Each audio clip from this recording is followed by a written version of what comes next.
اے اولاد یعقوب، میرے وہ احسانات یاد کرو جو میں نے تم پر کیے تھے، اور یہ کہ میں نے تمہیں تمام اہل جہان پر فضیلت دی تھی۔ اور اس دن سے ڈرو جب کوئی شخص کسی کے کچھ بھی کام نہ آئے گا، اور نہ کسی کی سفارش قبول ہوگی، اور نہ کسی سے معاوضہ لیا جائے گا، اور نہ انہیں کوئی مدد ملے گی۔ اور یاد کرو جب ہم نے تمہیں آل فرعون سے نجات دلائی، جو تمہیں سخت عذاب پہنچاتے، تمہارے بیٹوں کو ذبح کرتے اور تمہاری عورتوں کو زندہ چھوڑ دیتے تھے، اور اس میں تمہارے رب کی طرف سے بڑی بھاری آزمائش تھی۔ اور اس وقت کو بھی یاد کرو جب ہم نے تمہارے لیے دریا کے پانی کو پھاڑ کر تم کو بچا لیا، اور آل فرعون کو تمہارے دیکھتے ہی دیکھتے غرق کر دیا۔ اور یاد کرو جب ہم نے موسیٰ علیہ السلام سے 40 راتوں کا وعدہ لیا، پھر تم نے اس کے چلے جانے کے بعد بچھڑے کی عبادت شروع کر دی۔ اس طرح تم نے اپنے آپ پر ظلم کیا، پھر معاف کر دیا ہم نے تم کو اس واقعہ کے بعد تاکہ تم شکر کرو۔ اور یاد کرو جب ہم نے موسیٰ علیہ السلام کو کتاب اور فیصلہ کن قانون دیا تاکہ تم ہدایت پاؤ۔ اور وہ وقت بھی یاد کرو جب موسیٰ علیہ السلام نے اپنی قوم سے کہا، اے میری قوم، بے شک تم نے بچھڑے کو معبود بنا کر اپنے آپ پر بڑا ظلم کیا، پس اپنے خالق کی طرف رجوع کرو اور اپنوں کو قتل کرو جنہوں نے شرک کیا، کہ تمہارے لیے تمہارے پروردگار کے نزدیک یہی بات بہتر ہے۔ پھر اللہ نے تمہاری توبہ قبول کر لی، بے شک وہ درگزر کرنے والا مہربان ہے۔ اور یاد کرو جب تم نے کہا، اے موسیٰ علیہ السلام، ہم ہرگز تم پر ایمان نہ لائیں گے جب تک اللہ کو اپنی آنکھوں سے ظاہر نہ دیکھ لیں۔ پس تمہارے دیکھتے ہی دیکھتے تم پر بجلی گری اور تم مر گئے، پھر ہم نے تمہاری موت کے بعد تمہیں پھر زندہ کر دیا تاکہ تم شکر بجا لاؤ۔ اور ہم نے تم پر بادلوں کا سایہ کیا اور من و سلوہ اتارا، اور کہا جو پاکیزہ چیزیں ہم نے تمہیں عطا کی ہیں انہیں شوق سے کھاؤ۔ پھر انہوں نے ہمارا تو کچھ نہیں بگاڑا بلکہ اپنے آپ ہی پر ظلم کرتے رہے۔ اور یاد کرو جب ہم نے کہا کہ اس بستی میں داخل ہو جاؤ اور اس میں سے جہاں سے چاہو خوب کھاؤ، اور شہر کے دروازوں میں سجدہ کرتے ہوئے داخل ہونا اور بخشش طلب کرنا تاکہ ہم تمہاری خطائیں معاف کر دیں، اور نیکی کرنے والوں کو ہم اور زیادہ بدلہ دیں گے۔ پھر جو کچھ انہیں بتایا گیا تھا ظالموں نے اسے بدل ڈالا، تو ہم نے ظلم کرنے والوں پر آسمان سے عذاب نازل کیا، اس لیے کہ انہوں نے نافرمانی کی تھی۔ اور یاد کرو جب موسیٰ علیہ السلام نے اپنی قوم کے لیے پانی طلب کیا،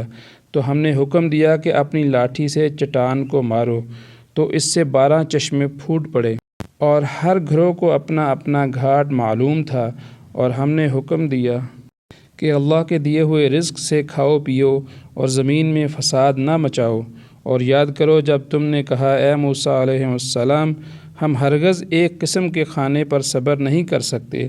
پس آپ اپنے رب سے ہمارے لیے دعا کریں کہ ہمارے لیے زمین میں سے اگنے والی چیزیں مثلاً ساگ پات، کھیرے، گندم، مسور اور پیاز پیدا کرے۔ موسیٰ علیہ السلام نے کہا،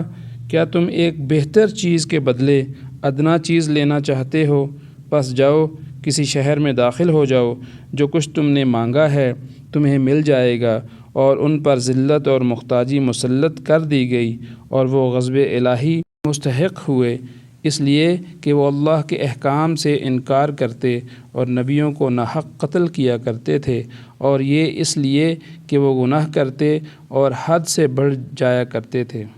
بے شک جو لوگ مومن ہیں اور وہ جو یہودی نصرانی صابی ہوئے، ان میں سے جو کوئی اللہ اور روز آخرت پر ایمان لائے اور نیک عمل کرے، ان کے لیے ان کے رب کے پاس اجر ہے، اور ان کو نہ کوئی خوف ہوگا اور نہ وہ غمگین ہوں گے۔ اور یاد کرو جب ہم نے تم سے عہد لیا اور تمہارے اوپر کوہ طور کو اٹھا کھڑا کیا، اور حکم دیا تھا کہ جو ہدایت نامہ ہم نے تمہیں دیا ہے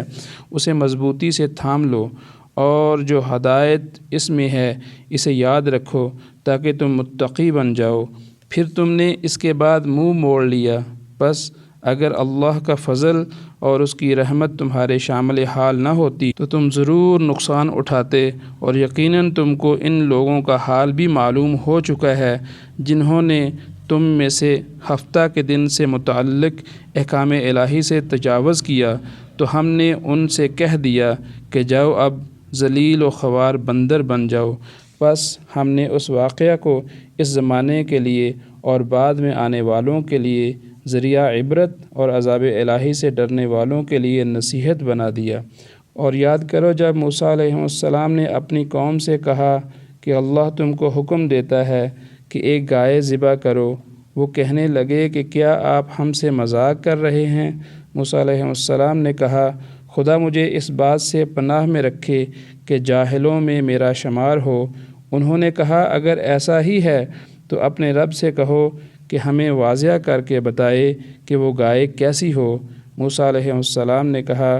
کہ اللہ فرماتا ہے کہ گائے ایسی ہو جو نہ بوڑھی ہو اور نہ بچی، درمیانی عمر کی ہو، بس تمہیں جو حکم دیا گیا ہے اس کی تعمیل کرو۔ انہوں نے کہا اپنے رب سے کہو کہ ہمیں یہ بھی بتائے کہ اس کا رنگ کیسا ہو۔ موسیٰ علیہ السلام نے کہا اللہ فرماتا ہے کہ نمایاں زرد رنگ کی گائے ہو جو دیکھنے والوں کو بھلی معلوم ہو۔ انہوں نے کہا اپنے رب سے کہو کہ وہ ہمیں صاف صاف بتائے کہ وہ گائے کیسی ہو، بے شک اس گائے کی پہچان ہمارے لیے مشکل ہو گئی ہے، اور اگر اللہ نے چاہا تو اب ہم کو ضرور صحیح پتہ مل جائے گا۔ موسیٰ علیہ السلام نے کہا کہ اللہ فرماتا ہے کہ وہ ایسی گائے ہو کہ نہ تو ہل میں جوتی گئی ہو اور نہ کھیتی کو پانی دیتی ہو، صحیح اور سالم اور بے داغ ہو۔ انہوں نے کہا کہ اب آپ نے ٹھیک بات کہی، چنانچہ انہوں نے اسے ذبح کیا اگرچہ وہ ایسا کرنے کے لیے آمادہ نہ تھے۔ اور یاد کرو جب تم نے ایک شخص کو قتل کر دیا اور ایک دوسرے پر الزام لگانے لگے اور اللہ ان باتوں کو ظاہر کرنے والا تھا جو تم چھپا رہے تھے، تو ہم نے حکم دیا کہ اس مقتول کو اس ذبح شدہ گائے کا ایک ٹکڑے سے مارو۔ اللہ اسی طرح مردوں کو زندہ کرتا ہے اور تم کو اپنی نشانیاں دکھاتا ہے تاکہ تم سمجھو۔ پھر اس کے بعد تمہارے دل سخت ہو گئے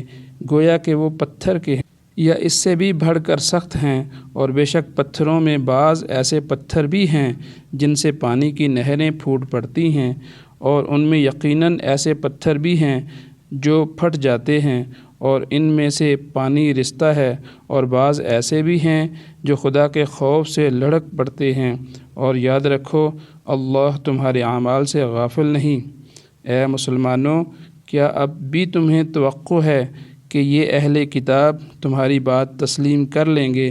حالانکہ ان میں سے ایک گروہ ایسا تھا جو کلام الہی کو سنا کرتے تھے، پھر خوب سمجھ لینے کے بعد اس میں تبدیلی کر دیتے تھے، حالانکہ وہ جانتے تھے، اور جب یہ لوگ مومنوں سے ملتے ہیں تو کہتے ہیں کہ ہم تو ایمان لا چکے ہیں، اور جب آپس میں تنہائی میں ہوتے ہیں تو کہتے ہیں کہ اے بھائیو، کیا تم ان کو وہ باتیں بتا دینا چاہتے ہو جو اللہ نے تم پر کھولی ہیں، تاکہ تمہارے پروردگار کے سامنے انہی باتوں کی بنا پر تمہارے ساتھ مباحثہ کریں؟ کیا تم اتنا بھی نہیں سمجھتے؟ کیا انہیں معلوم نہیں کہ اللہ کو ہر اس چیز کا علم ہے جو وہ چھپاتے ہیں اور جو ظاہر کرتے ہیں؟ اور ان میں بعض ان پڑھ بھی ہیں جن کو جھوٹی آرزوؤں کے سوا کتاب اللہ کا علم حاصل نہیں، اور وہ صرف خیالی باتوں میں مگن ہیں۔